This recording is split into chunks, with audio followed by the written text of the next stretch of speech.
அவர் என்ன கேக்குறாரு? வருஷத்துக்கு ஒரு வாட்டி 2 வாட்டி வர்றாரு. அவர் என்ன கேக்குறாரு? தமிழ் தாய் வாழ்த்தோடு தேசிய கீதமும் பாடணும். மறுபடியும் உரையெல்லாம் முடிந்த பிறகு மீண்டும் ஒரு முறை தேசிய கீதம் பாடணும்னு சொல்றாங்க. இதுல என்ன தப்பு? 2 வாட்டி தேசிய கீதம் பாடுங்கள. இப்ப ஆளுநர் கேட்டதுக்கு செஞ்சா என்ன குறைஞ்சு போச்சு அன்றதான் என் கேள்வி.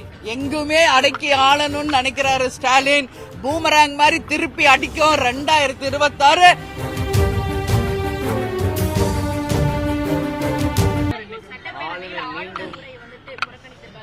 ஆமா, ஏற்கனவே ஆளுநர் பல முறை சட்டசபைக்கு வரும்பொழுது எல்லாமே இதே போன்ற நிகழ்வுகள் நடக்குது. அவர் என்ன கேக்குறாரு? வருஷத்துக்கு ஒரு வாட்டி 2 வாட்டி வர்றாரு. அவர் என்ன கேக்குறாரு? தமிழ் தாய் வாழ்த்தோடு தேசிய கீதமும் பாடணும். மறுபடியும் உரையெல்லாம் முடிந்த பிறகு மீண்டும் ஒரு முறை தேசிய கீதம் பாடணும்னு சொல்றாங்க. இதுல என்ன தப்பு? 2 வாட்டி தேசிய கீதம் பாடுங்கள. இப்ப ஆளுநர் கேட்டதுக்கு செஞ்சா என்ன குறைஞ்சு